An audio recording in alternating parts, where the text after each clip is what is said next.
Welcome, chess friends. In this video, I'm going to share with you common positional mistakes that club players make. And this is based on the book, The Woodpecker Method 2 by Axel Smith. And there are 1,000 exercises in this book. They all come from games from world champions. And the first part, the 545 exercises, are kind of public education, and the common theme is the pawn structure and the related positional motives. So the second part are positional rules of thumb, like place rooks on open file, don't move your pawns in front of your king, etc. So we start with the easy ones that everyone should know. And I'm going to compare the moves that club players make versus the exercise. And the moves of the club players have been based on Lichess and chess.com. So let's go to the first exercise. So this is from the game Aljechin against Capablanca. Black is the move. You can see the black dot here.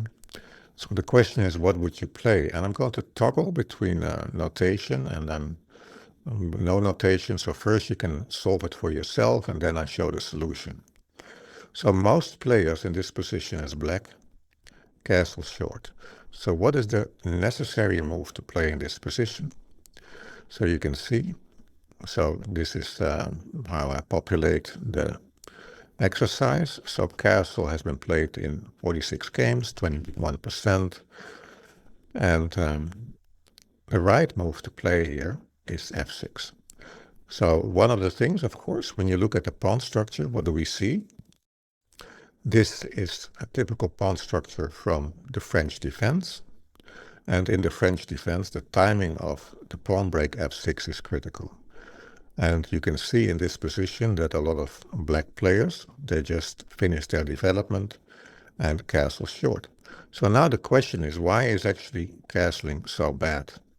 So you could ask yourself, what is kind of the difference between f6 immediately or castling? So it would be good to find that, and you can see here, of course, after castling there is knight f4, f6 is no longer possible, and I mean, this is one of the things, of course, of the French defense. You get crushed in the attack with queen c2, h4, knight g5. So f6 is no longer possible because the pawn on e6 is hanging. So that's the first takeaway, right? If you play certain openings, you have to know the themes, and otherwise you can just end up standard in a worse position. Let's go to the next puzzle. So I'm going to get rid of the notation. So here we go. The first question is, do you recognize the pawn structure? Do you recognize from which position which opening this position comes? And as I'm playing this opening with black, and black is to move again, I recognize where it comes from. It comes from the Grünfeld defense. And so what would you play here in this position? And so most players in this position play rook f to d8. Right, to just activate their rooks and kind of complete development. But what is the problem? Right, that in the Grünfeld, the timing of c5 is critical, right? So black has to play c5 first and not play rook f to d8. And so what is the difference, right? If you play let's say rook f to d8 and bishop h6, you can see what happens. And this is a dream by white, right? They get a pawn majority in the center that can no longer be questioned. So just as in the French defense, it's very critical that you know how to time the move. f6. I think you cannot play the Grünfeld without knowing when to time the move c5, because White has, of course, a very impressive center, but you have to undermine it timely, because otherwise you're just worse. And that is why it is so critical. So after c5, right, let's see what the difference is. Okay, bishop h6, take, rook c8, rook c1. And in this position, between Karpov and Kafelek, Karpov of the draw which was accepted, right? So this is, you could say, a standard Grünfeld position where black has a pawn majority on the queen side. And the d5 pawn is, or the d4 pawn basically is not as dangerous as in the previous variation, where it had the stability of the support of the c4 pawn. Okay, let me get rid of the notation and let's move on to the next puzzle. So, in this position, from Aljechin against Teichmann, how would you continue? And white is the move, right? And they see, of course, I'm in a pin. The knight on f3 is pinned to the queen on d1 by the bishop on g4. And they said knight d4 is coming, so I have to counter timely and play h3 here. But if you look at this position, right, one of the things, if you look to Italians and of course also in the Ruy Lopez, this looks more like a Vienna, is a theme is, can I win this bishop? Right? So in the Italian many times, and also in the Ruy Lopez, white plays c3, so they can retreat their bishop to c2 in those openings. Here it is different, right? And so the correct move, right, that has to be played in this position is actually knight a4, right? So hunting down the bishop and thus preparing to castle. So you can see h3 was played in 42% of the cases. And it is interesting, right? I think a lot of players would be afraid to play knight a4 because they would still fear knight d4 by black. So it would almost be like a small calculation exercise to say, okay, so what is actually happening after knight a4, knight d4? Why can I allow this? Right? So let me show you basically. You can see why white is immediately so much better, right? I just question the knight. Let's say the knight takes, and the bishop retreats, right? Bishop e6 looks kind of bad, but now you see what is happening, right? So the e5 pawn is falling, and you can say, yes, but that one is not stable. Well, white has the bishop here, and suddenly it's much better. So white does not need to fear the knight d4 move, the damaging of the pawn structure. White obtains the bishop pair in this case. So of course you can say yes, but it was also possible after c3 to take with the bishop. Well, that's not any better. It's actually worse, right? So you can see in this position that white is much better. I mean, d4 is a threat. Yes, so very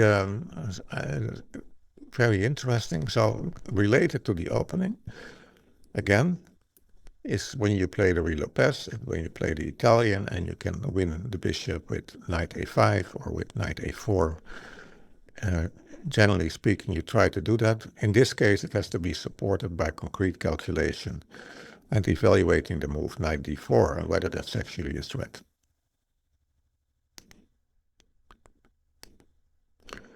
So let me get rid of the notation so I'm not spoiling the next exercise. Now that you've seen this one, right, this one will not be so difficult, right? So it's black to move. And the most played move here was like, say, knight e7 or knight f6, just finishing development, right? So you can see a lot of players, they just make move on principle without actually thinking about what's going on in the position and what is required, right? So, of course, based on the previous exercise, now you have a major hint. So you know that the move that has to be played is knight a5 to obtain the bishop pair. So it says here, this is from Mises against Aljechin, knight a5, only played in 8% of the games, picking up the bishop, the most ambitious and best move, right? So in line with the theme of the Italian game and the Ruy Lopez, that's the move that has to be played, and the white bishop cannot be saved by going to c3 or something like that. And also in this position, right, if you look at the most common played moves like knight e7, right, to castle short and perhaps, or play, I don't know, queen d7,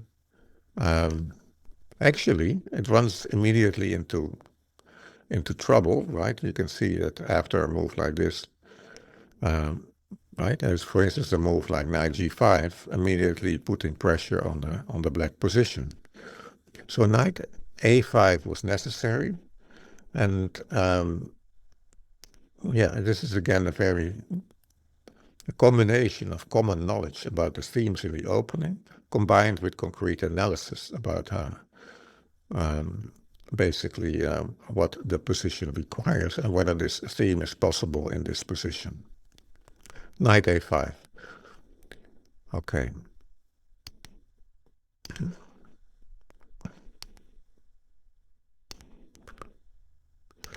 So let's go to this one.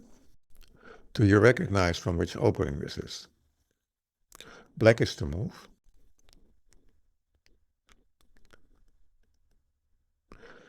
And I think, right, if you look at this is a dragon opening.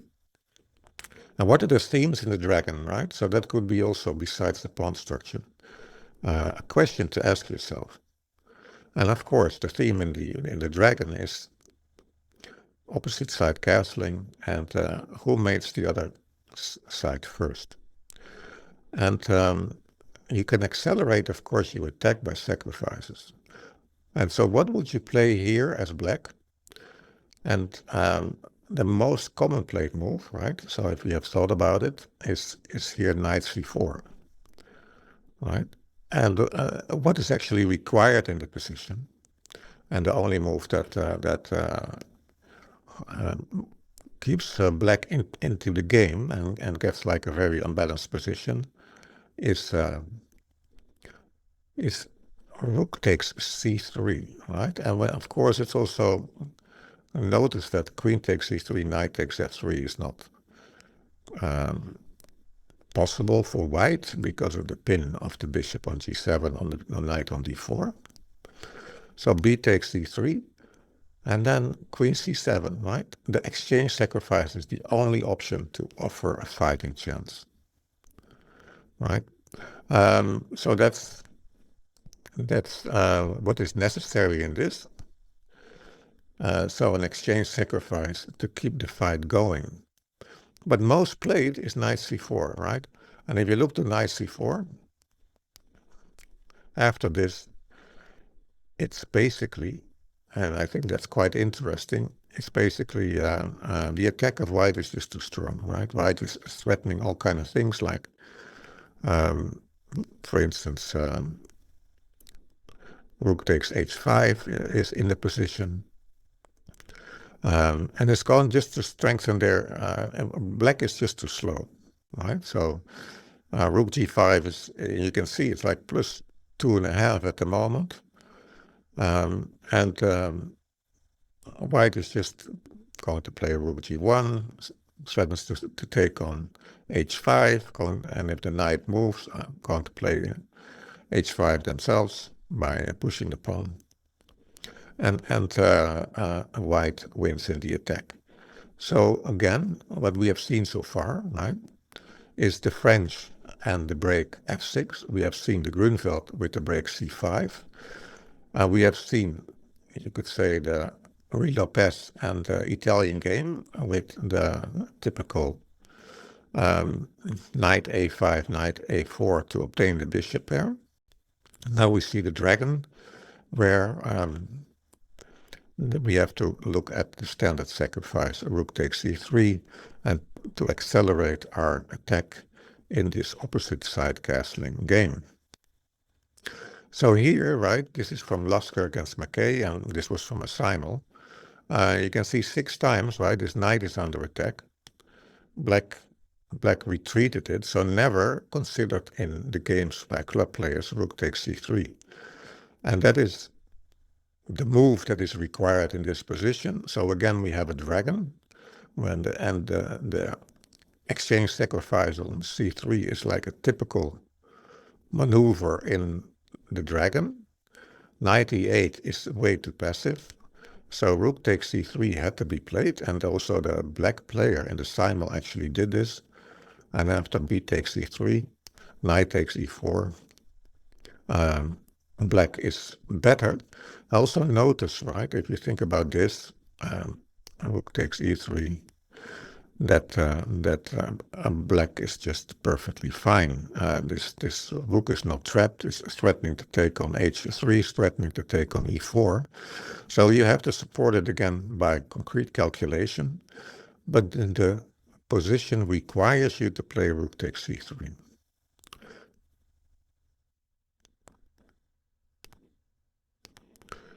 All right, let's move on to the next one. So here we are, and this is a peculiar one. What would you play here? In this position. And I think club players would have a great difficulty. Of course, you are now on the alert, right? Because you know that you have to look for something special. Yes, and so in this position, right, between Karpov and Brown, and it was only played in 9% of the club player games, is bishop takes f6. And a lot of club players would say, this is my only developed piece, I'm giving up my bishop pair. I mean, I would never consider it, right? And then, so the comments in the Woodpecker method is the placement of black c-pawn makes this move strong. White gains full control over the d5 square. So the next moves are, of course, like e takes f6, knight c3, bishop g7, g3, followed by bishop g2 with control over the d5 square. Yes. And this idea of giving up your strong bishop, right, it occurs sometimes in the King's Indian, it occurs in the Accelerated Dragon, and you can see it here occurring in this opening. Yes, so you can see, I mean, most players, they would just play a development move. I think here it is less critical, but you can see there are like 3,300 games played with this, and only in 10% of the games, bishop takes f6 was a consideration. Now that you have seen this one, you would not be surprised by the next one. And I think it's just interesting to see those pairs, so you can apply what you have seen here to the next position, and take that with you as knowledge. So in this position, right, this looks like almost like a Maroczy Bind reversed, right, with black playing the Maroczy Bind with pawns on c5 and e5. And in this position, right, so the question is, what would you do as white, right? Would you just develop with knight f3? Well, it will not come as a surprise based on the previous exercise that the right move to play here is bishop takes c6, right? So you can see it's played in 30% of the games. So 70% of the cases, like there's knight f3, rook c1, knight e4, attacking this pawn, or knight a4, attacking this pawn. But bishop takes c6 is the most played move, but still only 30% of the cases. And you can read the comments here. Queen a4, black doesn't have an effective way to open lines for the bishop pair. So that is important. You give the bishop pair, right? And this pawn structure of c6 and c5 is actually very weak. Smyslov won convincingly, and exchanging on c6 has since been a standard device in such positions. In the game, black became passive, but strong players nowadays would consider knight e6, right? Offering the c-pawn in the hope of gaining some initiative. So you can see it's all about activity, initiative. This is, you could say, the standard way of treating this position nowadays. So again, giving up this bishop on g2. And there's, of course, one famous game by Caruana where he did it in the King's Indian, and he just gave up his bishop on g7 by capturing on c3. So this was Smyslov against Lilienthal. Okay, so let's go to the next one. So far, it was all opening positions, right? So it is about knowing the themes, f6 break in the French, c5 break in the Grünfeld, gaining the bishop pair in the Ruy Lopez and in the Italian game, the exchange sacrifice rook takes c3 in the Dragon, and let's say giving up the bishop in like the accelerated Dragon or positions like that, or the King's Indian, and knowing when that is the right move. So in this case, you could say, okay, black is the move, right? And here it is not about, let's say, the opening theme specifically. But when you do your orientation, right, you can say, okay, so how would I continue here? Would I just play c6 or knight c6 or rook d8 or, I don't know, like a bishop e6? Would I just continue to my development, or does this position, is there a certain momentum in this position that I have to exploit? Well, the king, white king, has not castled, right? And so in this position, black should take advantage of the fact that this king has not castled and play actively. And I think that's very hard for club players to recognize when there is, you could say, an opportunity in the opening, and not just to play based on principle, but to play based on and to recognize the opportunity. So in this position, I don't know if you already decided what to play, right? You can see this occurred in 821 games, knight c6, 20%, queen b4. Okay, queen b4, queen d2 exchanging only benefits whites, right? I mean, the king is not unsafe, it's not unsafe on d2. So c5 is the required move here, right? Acting before white has castled. So there's this opportunity that the king is not castled yet. And yes, you can see like, okay, knight e2, knight c6. And then you can see the comments from this Smyslov against Keller game. With a third pair of minor pieces soon to be exchanged, black's queenside majority is more important than white's central majority. Right, so yes, I think that's it's quite interesting. So it's actually here not going to a queenside majority, but okay, so that's if this is an alternative how to play it. Yes, and then you have the queenside majority.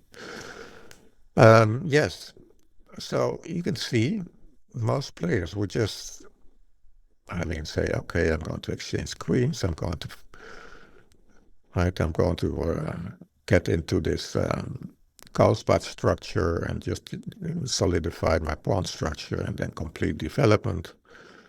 I'm going to develop just a piece and finish my development. But there's an opportunity here, and the opportunity asks you to play the move c5.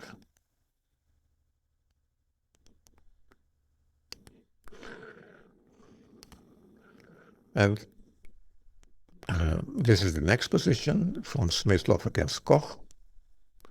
Right, so the question is, what would you play here? And the next two exercises, they both have to do with asking yourself explicitly the question, what does my opponent want to do here? And then preventing the plan of your opponent. All right? And then again, this is right. So you have to decide what would you play here. And what would black like to do? Black would like to play c5, right? To give this bishop on b7 scope. But you can see, right, in most cases, I mean, rook c1 has been played. It's a small sample, but I confirmed it with chess.com games. Same idea, right? So rook d3, queen e2, rook d2. I mean, it's just doubling the rooks on the d file. But here you can see the move that is required based on the position is c5. Otherwise, black would have released the bishop with c5. Whether is better, white is better on both wings, but it's more logical to play on the king side, where the b7 bishop can take part, but the b2 bishop can. Yes. So this is basically playing based on the preventing the plan of the opponent and preventing the activity of your opponent. And of course, also for club players, it would be hard that they would say, now I have a pawn on d4 that is backward, but it cannot be attacked, so it's not a weakness at this moment in time. So those are the considerations, like sometimes you have principles, but you have to be specific whether they are valid for this specific position. Okay, so let's go to the next exercise. Petrosyan against Torre. Right? So now based on the previous one, right? So this is the same theme, where you ask yourself, what does my opponent want to do? Right? And now, of course, in the previous exercise, we found that black would like to activate their bishop on b7. Right? So most players here, they would probably castle and finish development, but not ask the question, what does my opponent want to do here, and is there a way to prevent it? So this alertness in the opening is very important, that you play the moves that are required by the position, you could say. So let's look at the notation. You can see, occurs in over 2,000 games. 48% of the time, castle is being played, and only 30% of the games, b4 has been played. It's the only way to fight for an advantage is by stopping the move black absolutely wants to play, c5. With c5 unavailable, the bishop on b7 will be passive for a long time. However, black will attack the b pawn with a5, bishop d6, queen e7, knight d5, and it will also look for a good moment to play e5. But the position requires b4 to make sure that the b7 bishop not gets activated by c5. So if you miss it and you allow c5, the opportunity is gone.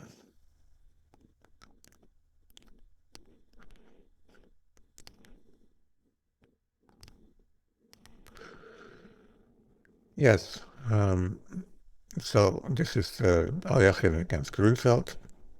What would you play here?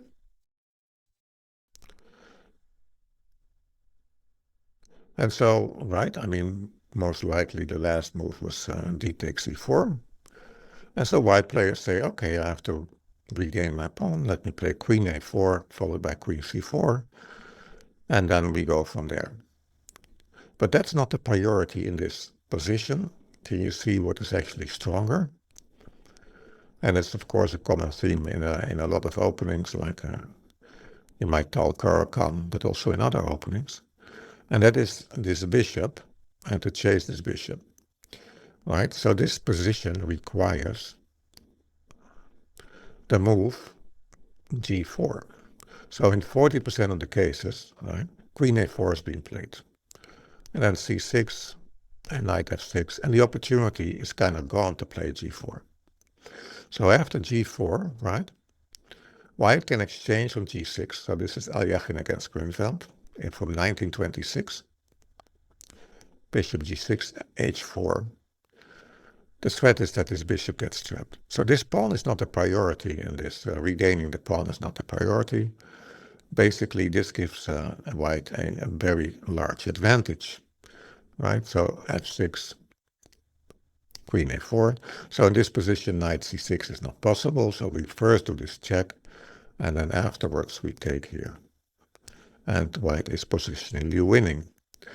So that was my video about positional mistakes by club players. So what did we see? There are openings with certain themes, and you can only play them if you really understand the themes. We saw the French with the pawn break f6. We saw the Grünfeld with the pawn break c5. We saw the Dragon with the move, the exchange sacrifice on c3. We saw the Italian Ruy Lopez with knight a5 and knight a4. We saw the Maroczy Bind reversed, where we have bishop takes c6 as a standard maneuver. So that's one. Often they have to be supported by concrete calculation, right? So in one case in this Italian game, a knight on f3 was pinned, and a lot of club players would say, I don't like the pin, I'm afraid for the knight coming to d4, let me just play h3. But concrete analysis showed that you don't have to fear that move, knight d4. And then we saw also that often in the opening there is a certain opportunity, and if you don't grab that opportunity, it's gone. So you have to be alert. That's and for a lot of club players that's difficult. They just play based on principles, and